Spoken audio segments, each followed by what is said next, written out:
좌회전하던 승용차와 마주오던 1톤 화물차가 그대로 부딪힙니다. 차체 파편이 사방으로 날아가고 두 차량 모두 형체를 알아볼 수 없을 정도로 일그러졌습니다. 화물차와 승용차가 충돌한 또 다른 사고에서도 차량이 심하게 찌그러졌습니다. 하지만 두 사고에서 승용차 운전자는 가벼운 부상을 입은 반면 입원을 할 정도의 중상을 입은 운전자는 1톤 화물차 운전자였습니다. 차량 구조의 차이 때문입니다. 차량 앞쪽에 엔진룸이 있는 승용차와 달리 1톤 화물차는 좌석 아래 엔진룸이 있는 캡 오버형입니다. 사고 충격이 운전자에게 직접 전달되는 겁니다. 앞부분에 튀어나오는 게 없다는 게 문제점이에요. 충돌을 일어나게 되면은 에너지 분산을 못 시키고 운전석에서 모든 걸 봤기 때문에 충돌 사고 시험에서도 이 같은 사실을 여실히 보여줍니다. 시속 30km로 비교적 빠르지 않은 속도지만 충돌 충격이 화물차 운전자의 다리와 가슴으로 직접 전해집니다. 실제 1톤 화물차 사고의 중상자 비율은 승용차의 3배, 사망자 비율은 5배나 높았습니다. 그동안 위험성이 꾸준히 제기돼 왔지만 1톤 화물차의 충돌 안전성 평가는 없었습니다. 승용차 같은 경우에는 거의 20년 넘게 이 충돌 안전성 평가를 진행해 왔었는데요. 소형 화물차 같은 경우에는 이제 화물차라는 이유만으로 그동안 이런 안전성 평가에서 면제가 됐었습니다.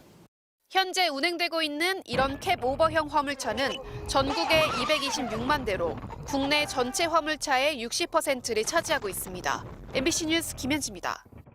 앞서 리포트를 보니까 1톤 트럭이 사고가 나면 인명피해가 몇 배나 더 크다는 거잖아요. 그만큼 위험하다는 건데 그동안은 왜 안전 기준이 마련이 되지 않았던 건가요? 네, 안전 기준을 마련하기 위해선 사전에 충돌 테스트 등을 해야 되는데 쉽지 않은 상황이었다고 합니다. 네. 모든 화물차 차종에 대한 충돌 실험을 하기도 힘들고 짐을 실은 화물차는 가속도가 붙기 때문에 경우의 수가 많은 까다로운 실험이라는 겁니다. 작년에야 소형 화물차의 안전성 기준이 새로 도입됐는데요. 예. 충돌 시 탑승자의 상해 정도나 문이 쉽게 열리는지를 평가하게 됩니다. 하지만 이미 시중에 판매되고 있는 모델은 기준 적용을 2027년까지 연기했고요. 새롭게 출시되는 차량에 대해서만 올해부터 바로 적용하기로 했는데 새 차종이 나오질 않았습니다. 유럽도 우리처럼 작년에야 처음 기준을 도입했는데요.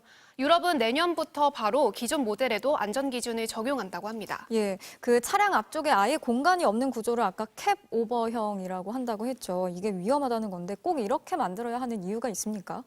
네, 외국에서는 세미 보닛형이라고 해서 앞쪽에 공간이 좀 있는 화물차가 보편적입니다. 네. 앞에 공간이 없는 차보다는 안전한 유형인데 우리나라에서도 과거에 출시됐다가 단종이 됐습니다. 왜 그렇죠? 캡 오버형이 앞이 짧고 뒤쪽 적재 공간이 넓다 보니 자연스럽게 수요가 높아진 건데요. 그러다 보니 제조사들도 굳이 비용을 들여서 새로운 유형을 개발하지 않았고 안전 기준에도 걸릴 것이 없으니 캡 오버형이 대표적인 화물차 유형으로 자리 잡은 거죠. 사실상 그동안의 화물차의 안전성은 외면받고 있었던 셈입니다. 전문가들은 기준 강화 외에 밑부분에 에어백을 보강하거나 안전한 모델을 개발할 필요가 있다고 지적하고 있습니다. 예, 자영업자분들, 소상공인분들 또 택배 차량으로도 많이 쓰이고 있잖아요. 좀 더 안전하게 이용하실 수 있도록 보완이 됐으면 좋겠습니다. 김현지 기자 잘 들었습니다.